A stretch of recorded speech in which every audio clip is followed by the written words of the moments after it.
안녕하세요. 오늘도 사연 살롱을 찾아주셔서 감사합니다. 30대 후반의 늦은 나이에 결혼을 코앞에 둔 예비 신부입니다. 저는 30대 초반을 넘기면서 내 인생에 결혼은 없다 라고 생각했던 사람이었어요. 20대 남들 다 한다는 절절한 사랑도 해봤고 또 소위 말하는 결혼 정년기에 절절히 사랑한 사람과 결혼 문턱까지 갔었지만 만만치 않던 당시의 예비시댁과 마찰로 파혼의 아픔을 겪게 되었는데 그러면서 자연스럽게 사랑도 하기 싫고 결혼은 더더욱 거부하게 되어버린 이유였죠.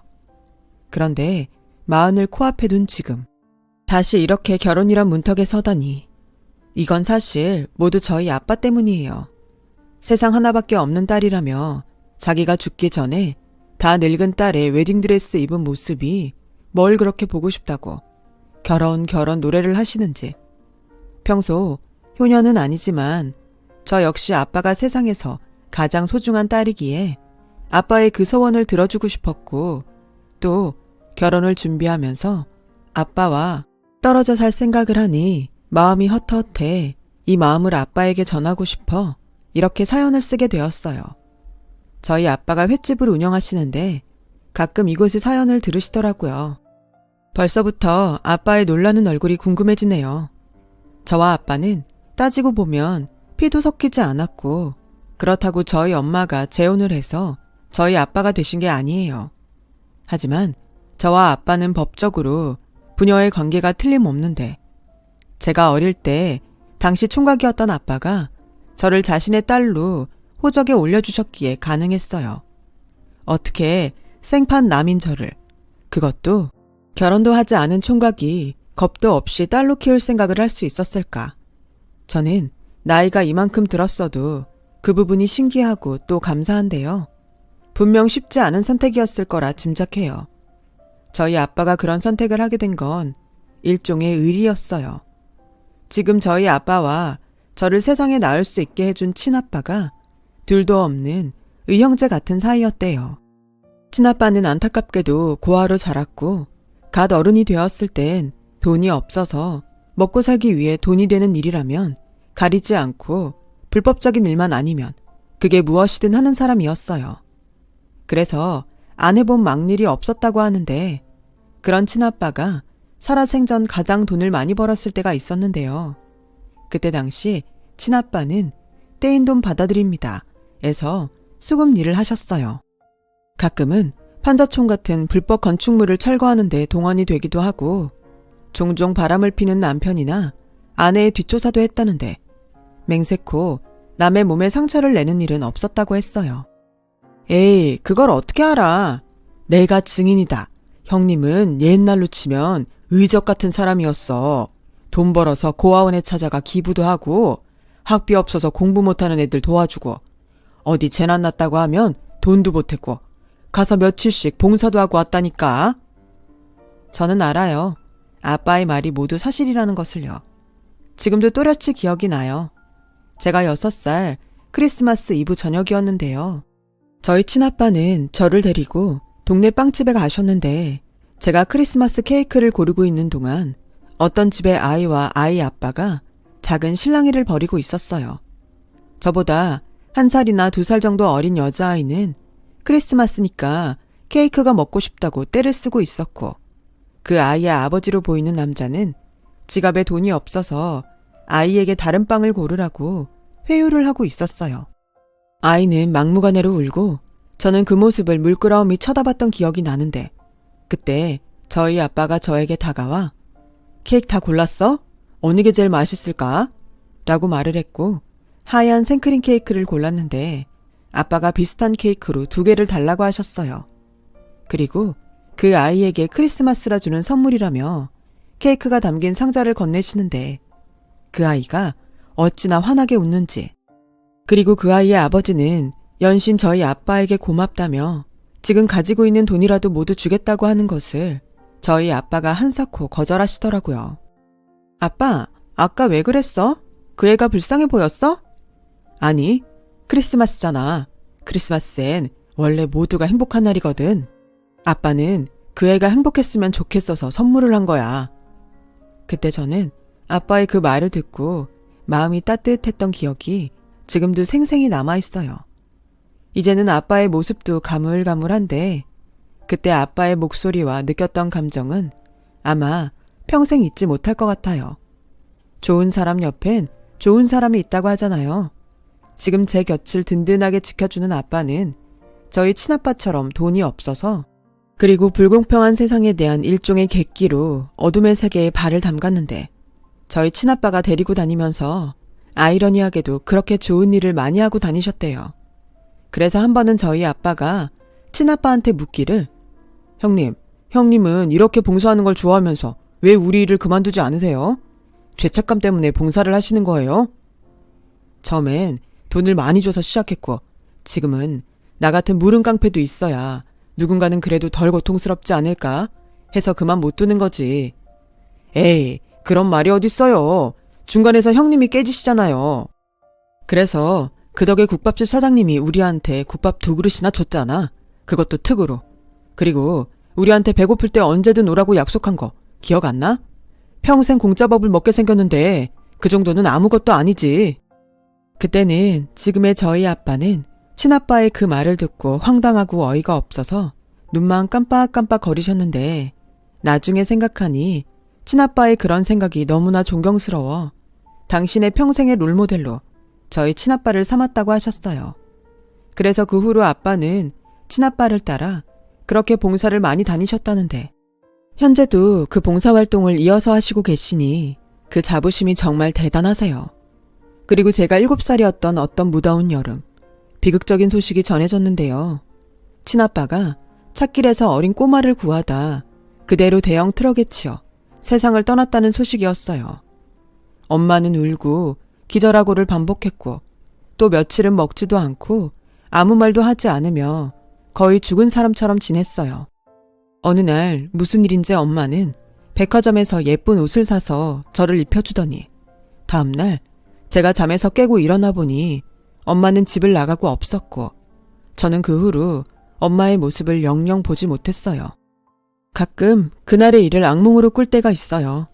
지금도 그 꿈에서 깨어나 보면 얼마나 울었는지 베개가 축축해져 있는데 그 막막한 공포 속에 혼자 덩그러니 남겨진 저를 발견한 건 지금의 아빠였고 모든 사실 확인이 끝난 아빠는 그 순간 세상에서 가장 슬프고 불행한 아이에게 세상에서 가장 따뜻한 손을 내밀어주며 이렇게 말씀하셨어요. 가연아, 많이 무서웠지? 이젠 삼촌이 우리 가연이 지켜줄게. 가연아, 삼촌이랑 같이 살자. 삼촌은 우리 가연이가 같이 살아주면 너무 행복할 것 같아. 삼촌, 그럼 삼촌이 이제부터 가연이한테 아빠 같은 사람이 되어줄 거야? 그럼 가연이 아빠는 너무 대단한 사람이라 삼촌이 많이 부족하지만 가연이 하나는 무슨 일이 있어도 행복하게 해줄 수 있어. 그럼 엄마는? 엄마도 행복하게 해줄 수 있어? 아니, 엄마는 아빠가 아니면 행복할 수 없나 봐. 왜? 그럼 엄마는 영영 안 와? 영영 올 수 없는 곳으로 가버렸대. 아빠가 너무 보고 싶어서. 그때는 아빠의 그 말을 이해하지 못했어요.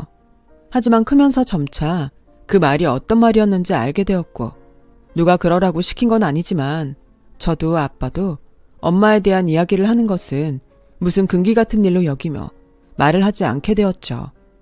아빠는 쉽지 않은 일이었지만 오랜 시간이 걸려 저를 자신의 호적에 올렸고 그러는 과정에서 하던 일을 모두 정리하시고 완전히 새 사람이 되었어요. 그때부터 아빠는 여러 가게에서 일을 배우며 지금의 횟집 일을 하게 되었고 스스로 생각해도 웃기지만 칼이 손에 너무 착착 감겨 어쩔 수 없이 운명처럼 횟집 일을 평생의 일로 생각하게 되셨대요. 저는 그렇게 고아해서 아빠의 하나밖에 없는 딸이 되었고 아빠는 열심히 일을 해서 제가 고등학교에 들어갈 즈음 지금의 가게를 인수하며 사장님이 되셨는데요.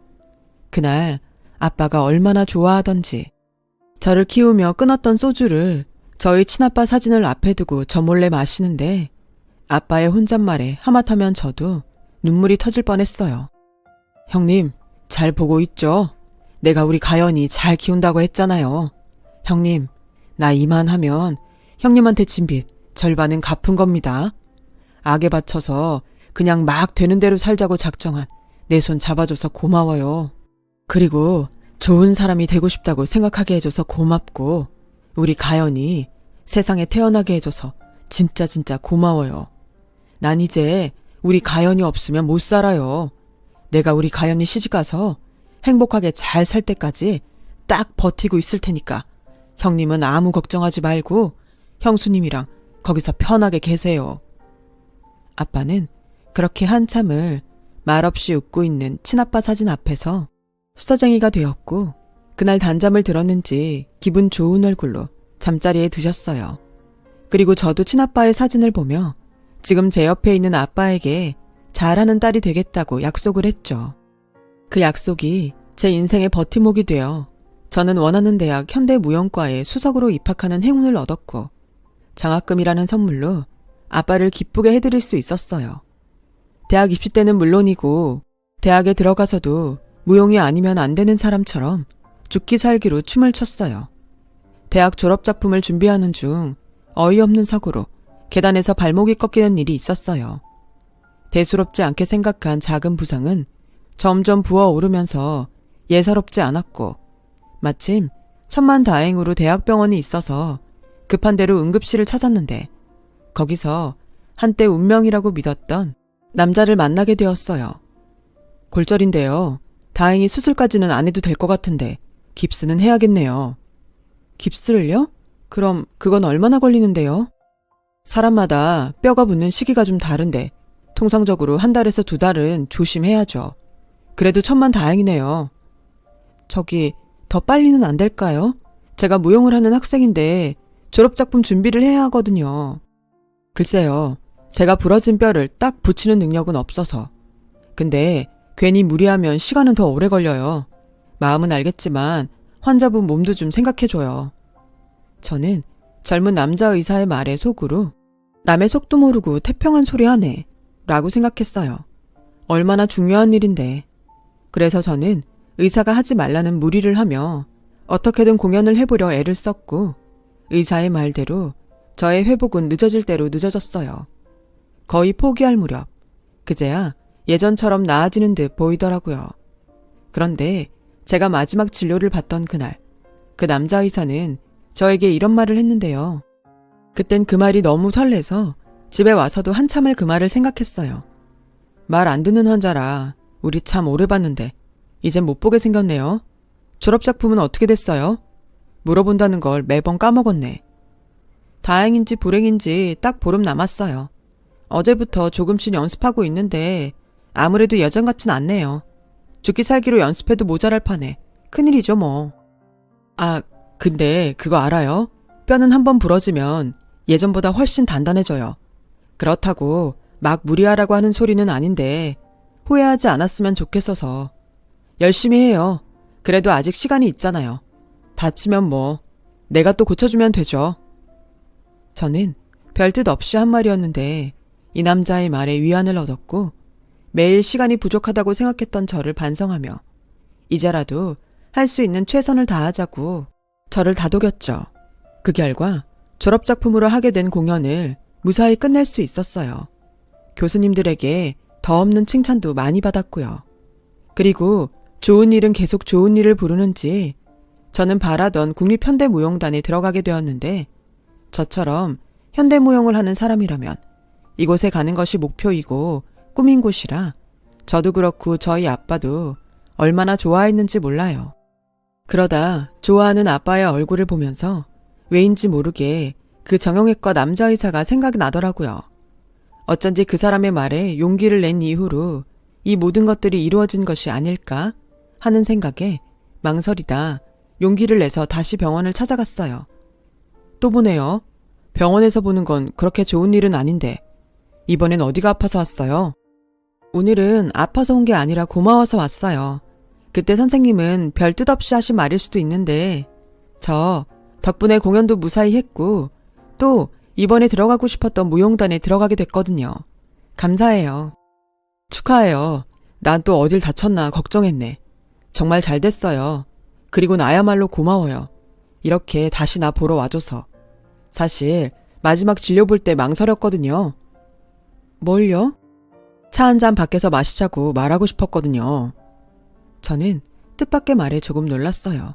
그리고 그 마음은 제 얼굴에 그대로 표현이 되었는지 남자는 서둘러 미안해요. 당황했죠? 이래서 그때 말 안 한 건데. 네, 우리 밖에서 차 마셔요. 그리고 밥도 먹어요. 정말요? 그래도 돼요? 네. 저는 제 앞에서 수줍어하며 기뻐하는 남자를 보고 기분이 묘하게 좋았어요. 어쩌면 나도 이 사람에게 호감이 있었구나 생각할 정도로요. 그리고 그날을 시작으로 저와 그 사람은 특별한 사이가 되었고 약 3개월 정도 요즘 말로 썸을 타다가 연인 사이가 되었어요. 저도 그렇고 남자친구도 연애 경험이 그다지 없어서 저희는 늘 서로 잘해주려고 노력했습니다. 또 누가 먼저랄 것도 없이 배려를 했는데 그래서 3년을 만나는 동안 싸우는 일은 일어나지 않았고 저는 이런 감사한 행복이 언제까지고 계속되었으면 하는 바람이 있었는데 만약 제가 결혼을 하게 된다면 하는 생각을 할 때면 목에 가시가 걸린 듯 딱 하나 걸리는 일이 있었어요. 저와 저희 아빠의 관계가 평범하지 않고 아빠에겐 과거가 있다 보니 현실적인 고민을 하지 않을 수 없었죠. 그런데 유독 많이 추웠던 크리스마스 이브날에 남자친구는 저에게 또 수줍은 프로포즈를 해왔어요. 너무 기쁘지만 선뜻 용기가 나지 않더라고요. 남자친구는 대답을 망설이는 저를 기다리며 점점 초조한 얼굴로 변해갔어요. 저는 언제고 말해야 할 일이니 이왕 이렇게 된 거 당당하게 남자친구에게 저와 아빠의 인연을 이야기하자 하고 결심을 했는데요. 저의 이야기를 모두 들은 남자친구의 얼굴이 조금씩 굳어지더라고요. 많이 놀랐어? 솔직히 좀 놀랐어. 근데 자기 아버지 정말 대단한 분이시다. 결혼도 하지 않고 그런 결정을. 쉽지 않았을 텐데. 그러니까. 그래서 나는 우리 아빠한테 평생 고마워하며 살 거야. 나한테는 너무 감사하신 분이니까. 하지만 결혼은 현실이잖아. 나는 자기가 너무 좋고 사랑하지만 자기네 집에서 어떻게 생각하실지 솔직히 좀 두려워. 우리 부모님도 좋으신 분들이야. 아마 아시면 좀 놀라긴 하시겠지만 지금 나처럼 대단하다고 하실걸? 정말 그럴까? 정말 괜찮을까? 그럴 거야. 무엇보다 내가 자기 아니면 안 되는데 어쩌시겠어. 결혼은 우리가 하는 거잖아. 내가 말씀 잘 드릴게. 아니야. 우리 아빠 얘기는 내가 할게. 저는 그렇게 말하고 한 달 뒤 남자친구의 집에 초대를 받고 방문을 하게 되었어요. 남자친구의 부모님은 두 분 다 교수님이셨는데 그래서 그런지 집 분위기도 다른 가정집과 다른 분위기였고 집 곳곳에 책과 그림이 많아서 안 그러고 싶었지만 어쩐지 조금씩 기가 죽어갔어요. 왔어요?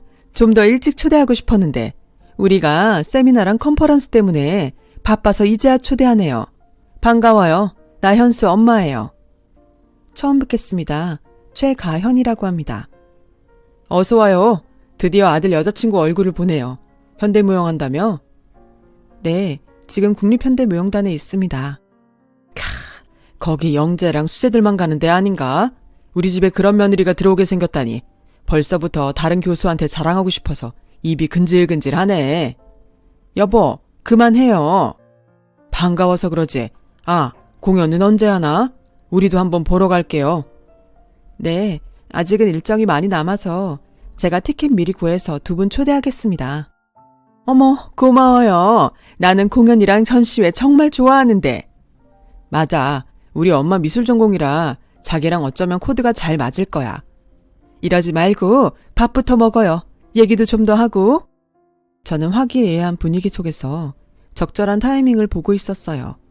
그리고 이윽고 그의 어머니 입에서 저희 집에 대한 질문이 이어졌고 저는 지금인가 싶은 생각에 마음을 다잡고 저희 아빠의 이야기를 해드렸어요. 그러자 딱딱하게 굳어버린 그의 어머니의 얼굴이 제 눈에 들어오더군요. 그의 아버지는 헛기침을 하며 저의 시선을 피하시는데 어느 정도 각오는 했지만 그래도 막상 닥치니 마음이 좋지 않았어요. 엄마, 아버지, 나머지 얘기는 저랑 하세요.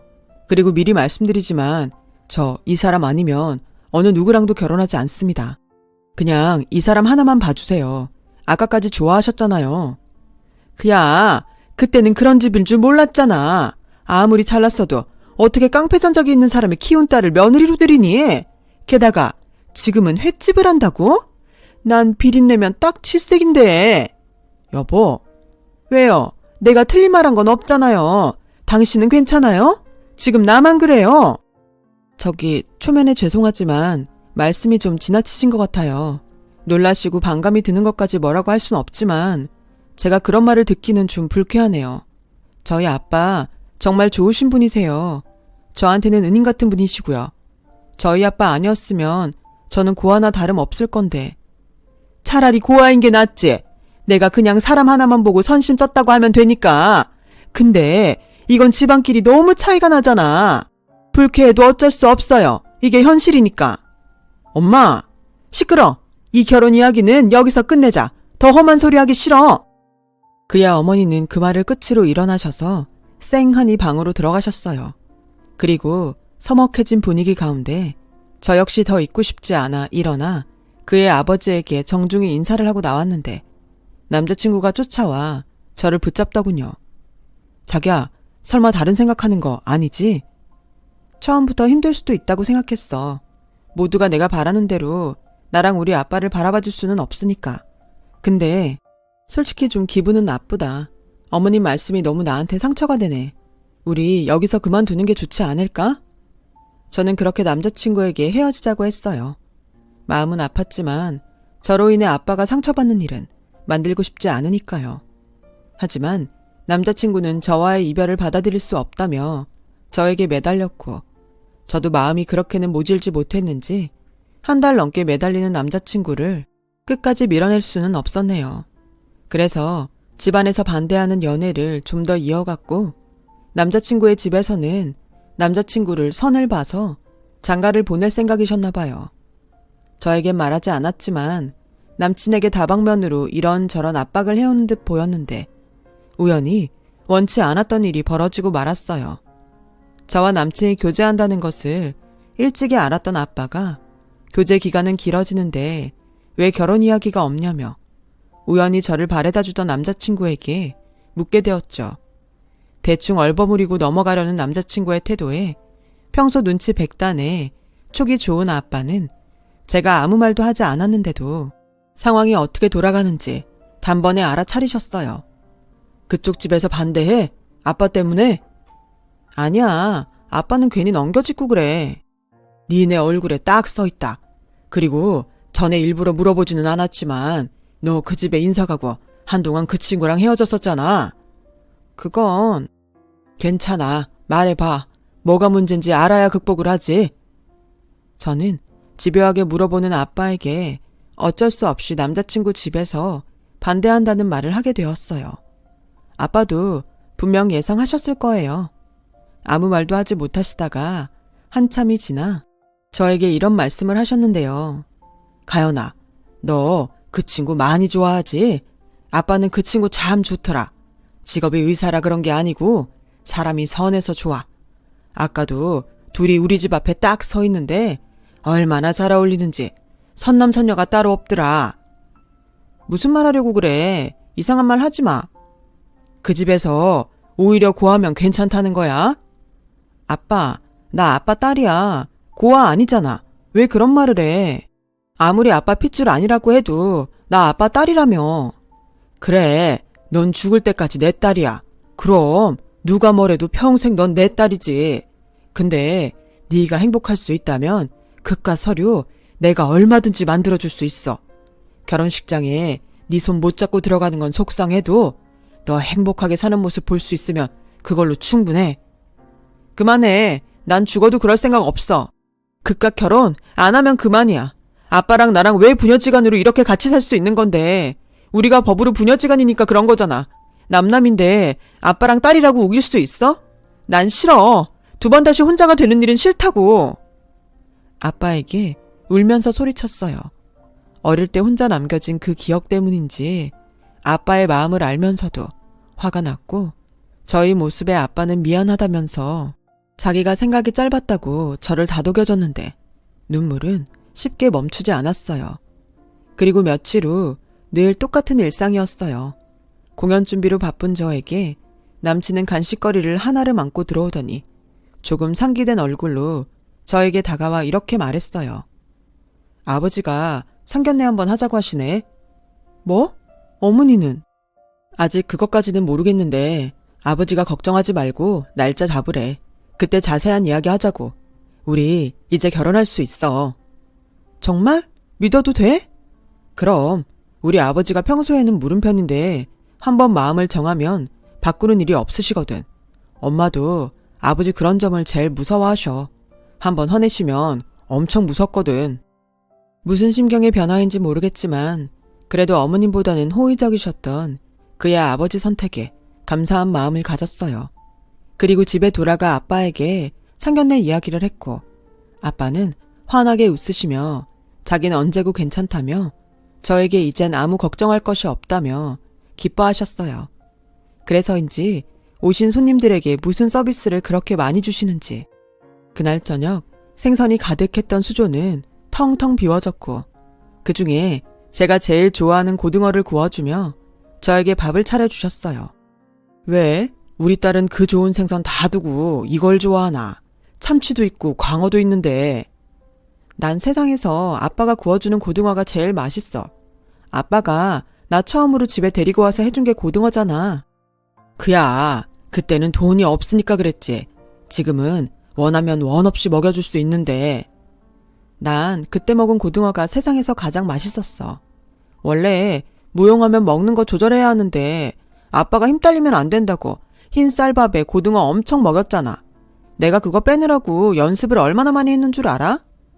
그래서 지금 이렇게 훌륭한 무용수가 됐잖아. 아빤 우리 딸이 춤출 때가 가장 예쁘더라. 고마워 아빠. 힘든데 나 지금까지 가르치고 키워줘서. 고맙긴. 아빠가 너 키우면서 얼마나 행복했는데. 이런 딸이 공짜로 생겼는데 로또도 이런 로또가 없지.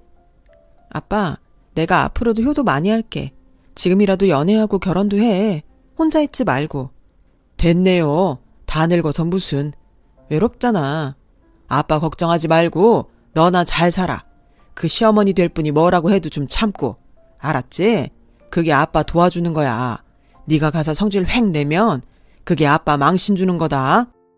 그래도 알았어. 노력할게. 저와 아빠는 당장이라도 제가 시집을 가는 듯 삼겹살을 구우며 소주잔을 기울였어요. 아빠와 이런저런 이야기를 하니까 정말로 이젠 내가 시집을 가는구나 싶은 생각도 들었고요.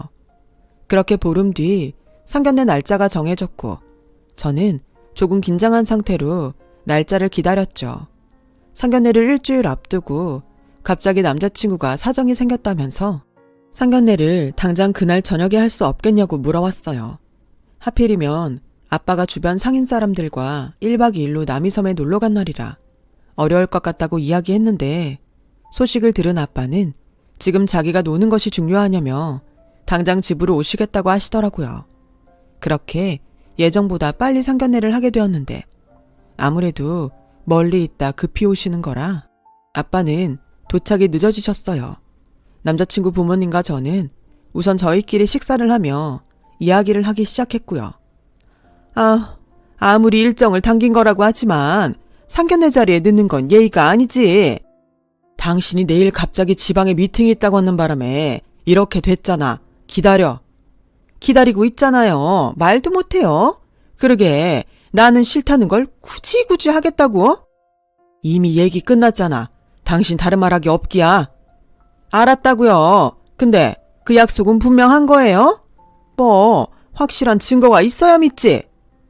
증거요? 무슨... 저는 남자친구 어머니 말에 이상한 생각이 들어 저도 모르게 말이 나왔어요.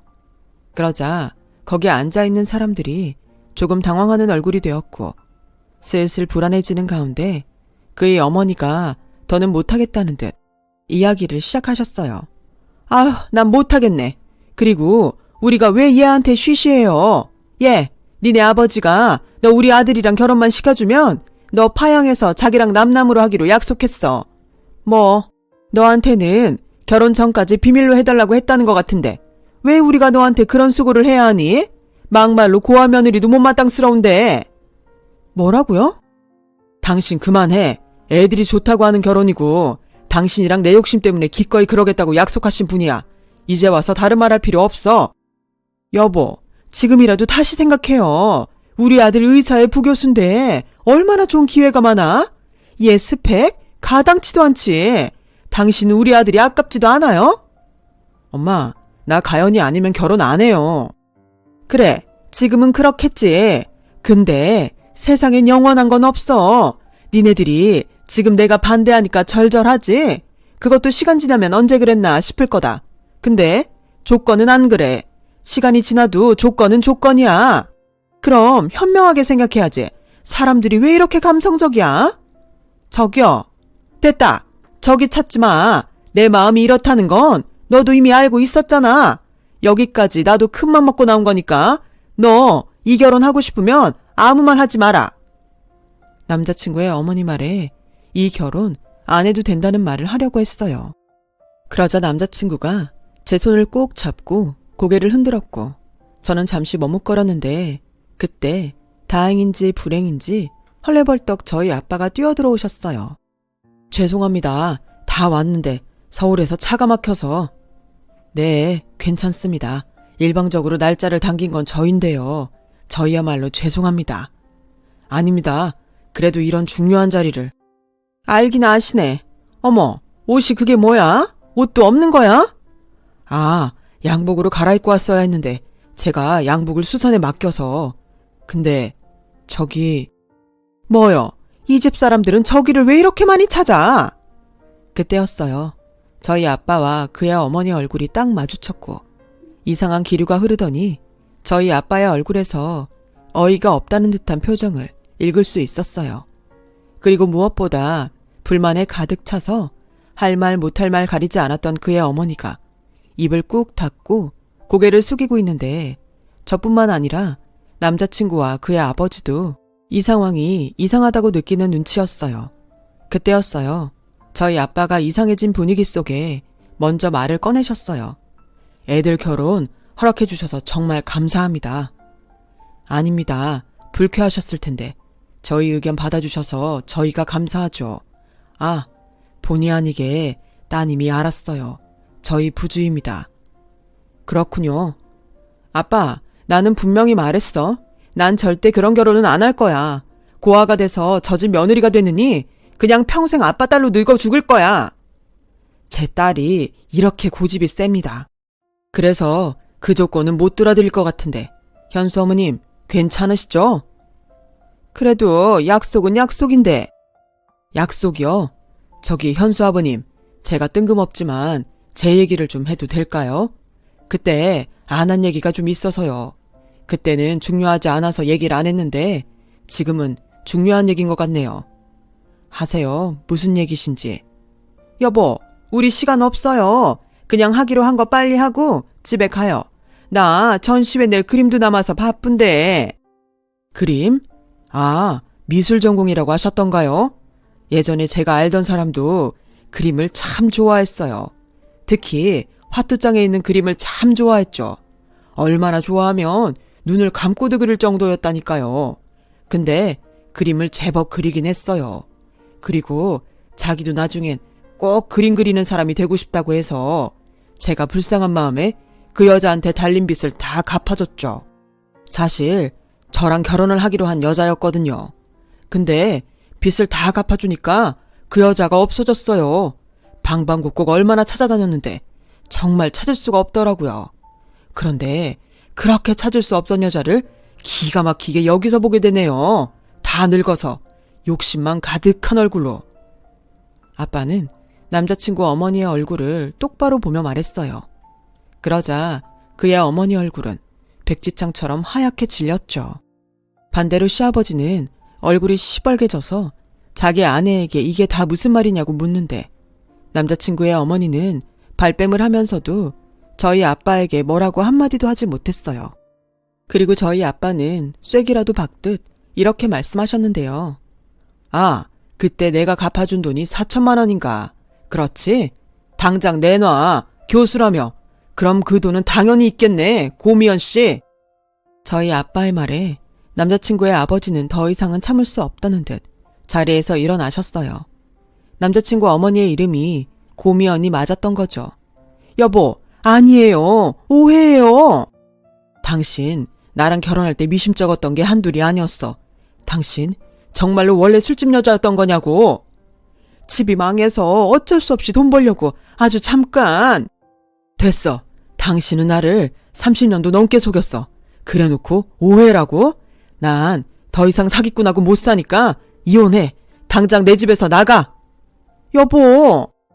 한순간에 상견례장은 아수라장이 되었죠. 남자친구 아버지는 자리를 박차고 나갔고 그의 어머니는 저희 아빠를 죽일 듯 노려보는데 저희 아빠는 꿋꿋하게 제 손을 잡으시면서 이렇게 말씀하셨어요. 내 딸 속썩이는 여편 내가 누군지 궁금했는데 너였니? 사람이 참 한결같다. 재주도 좋아. 한 사람을, 아니 두 사람을 30년이나 속이고 살았으니 네 아들 넌 어떻게 보고 살래? 그러자 그의 어머니는 남자친구를 쳐다봤고 남자친구는 거의 넋이 나갔는데 사랑했던 사람이라 그런지 마음이 좋지 않았어요. 그리고 저는 어쩐지 맥이 탁 풀린 아빠를 물끄러미 쳐다봤죠. 아빠가 미안해할 일이 아니었는데 저는 제 손을 잡고 사실은 달달달 떨고 있던 아빠의 손을 꼭 잡으며 고개를 절레절레 흔들고 괜찮다고 우리 빨리 집에 가자고 말했어요. 넋이 나간 남자친구는 저를 잡지도 못하고 그의 어머니는 자기 분에 상에 올려져 있는 음식을 엎어버렸는지 저희가 룸을 나가자 요란한 소리가 들려왔는데요. 저는 남자친구에겐 미안하지만 이미 엎어진 혼사에 더는 마음을 두지 않기로 했어요. 그리고 그 여파로 마음이 복잡한 아빠에게 저는 온 신경을 다 썼습니다. 하루라도 빨리 다시 예전의 아빠로 돌아왔으면 하는 바람으로 일부러 농담을 하며 아빠 마음의 안정이 될 때까지 갖은 노력을 하며 지냈는데 어느 날 연습을 하다 발목이 삐끗한 동료가 남자친구가 있던 병원을 다녀왔다면서 저에게 자기 남친 병원 옮겼어? 병원에 이름이 없더라? 라고 말했고 저는 사정이 있어서 파혼을 하게 되었다고 사실을 이야기했어요. 그러자 동료들은 파혼을 한 저의 사연이 궁금한 듯 몇 번 저에게 무슨 일이 있었냐고 물어봤는데 저는 그때마다 말하고 싶지 않아서 대충 얼버무리게 되더군요. 그래서인지 저는 서서히 동료들과 거리가 생기기 시작했어요. 마음은 무겁고 동료들과는 멀어지니 제대로 춤도 출 수가 없게 되었고 어떻게든 억지로라도 안 되는 것을 되게 하려고 욕심을 부리다 예전에 부러졌던 발목을 다시 다치고 말았어요. 하필 그 순간 왜 남자친구가 했던 말이 떠올랐는지 부러졌던 뼈는 튼튼하다는 그 말이 저를 더욱 아프게 만들었고 아무리 튼튼해도 욕심을 부리고 무리를 하면 결국 견딜 수 없다는 걸 저는 제 발목을 통해 알게 되었어요. 그리고 그 일을 시작으로 저는 단원에서 중요한 공연에 설 수 없게 되었어요. 결국엔 단원에서 사실상 해고를 당해 집에서 쉬게 되었죠. 아빠는 괜찮다고 다음에 더 좋은 기회가 있을 거라고 저를 위로했지만 워낙 경쟁이 심한 무용세계에 저는 모든 전의를 잃어버렸어요. 앞으로 어떻게 살아야 할까 고민을 하다 저보다 먼저 단원을 나간 선배의 권유로 6개월 뒤 학원에서 아이들을 가르치게 되었어요. 처음엔 내가 아이들을 잘 가르칠 수 있을까?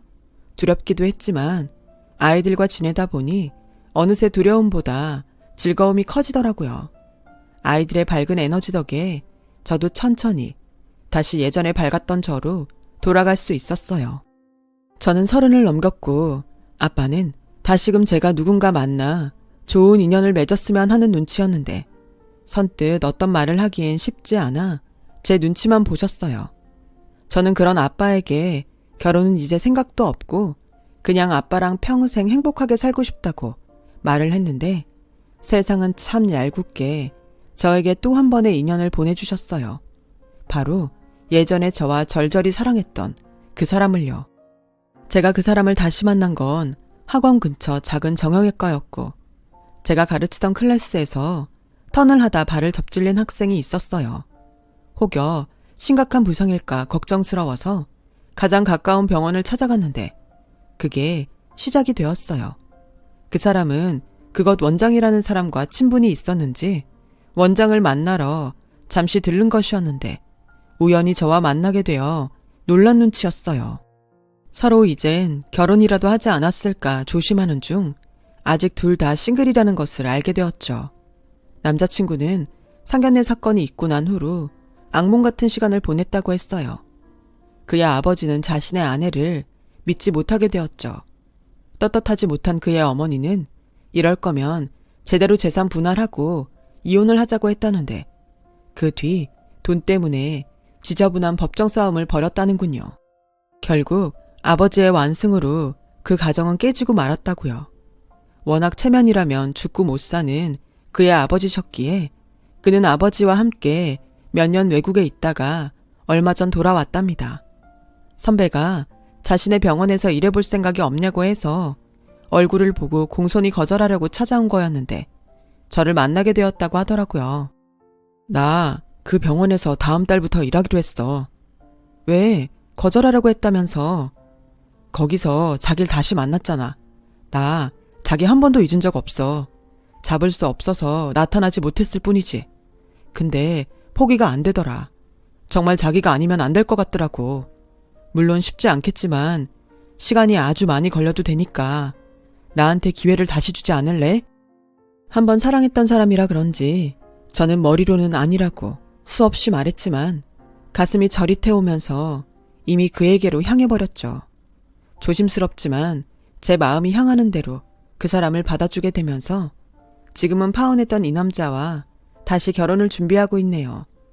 한번 아픈 경험도 있으니 결혼은 하지 않고 연애만 하면 어떨까 생각했었는데 저희 아빠는 다시 남자친구를 만났다는 사실을 안 후로 결혼 타령을 하루도 빠지지 않고 하셨어요. 마치 저를 빨리 결혼시키고 싶어 안달이 난 사람처럼요. 사랑하면 결혼을 해야지. 무슨 연애만 해. 됐고 아빠도 이제 다 늙은 딸 좀 치우고 편하게 살자. 응? 뭐? 늙은 딸? 너 내일 모레면 40이잖아. 중년이야. 그래도 그렇지. 무슨 아빠가 딸한테 그런 말을 해. 그리고 여태 나 때문에 불편했어? 솔직히 좀 그랬지. 아빠도 이제 꽃구경도 좀 하고 편하게 살자. 꽃구경은 무슨. 네가 몰라서 그렇지. 아빠 꽃 엄청 좋아한다. 내 핸드폰에 꽃 사진이 얼마나 많은 줄 알아?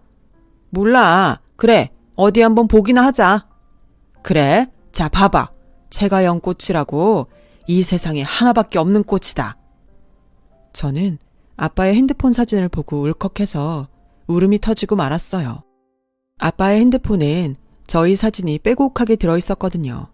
하나같이 제가 웃고 있는 사진들이었는데 사진만 봐도 제가 얼마나 행복한지 한눈에 알 수 있었어요. 아빠가 애지중지 키운 꽃 가연아. 가서 남편 사랑 많이 받고 활짝 피어라. 저는 아빠의 그 말에 완전히 KO가 되어 남자친구와 결혼을 결심했어요. 이제 얼마 후면 진짜 결혼을 해서 아빠 곁을 떠나는데 꼭 하고 싶은 말이 하나 있어요. 몇 번이고 이 말을 하려고 했는데 주책 없이 눈물이 먼저 나와서 매번 하지 못했는데 이번에 드디어 이 말을 할 수 있을 것 같네요. 아빠, 그거 알아? 나는 어릴 때 가끔 아빠가 나를 떠나면 어떡하지? 하는 걱정을 했었어. 나는 아빠가 너무 고맙고 좋은데 아빠는 나 때문에 힘든 일이 많았잖아. 근데 지금까지 한 번도 변하지 않고 내 아빠로 있어줘서 얼마나 고마운지 몰라.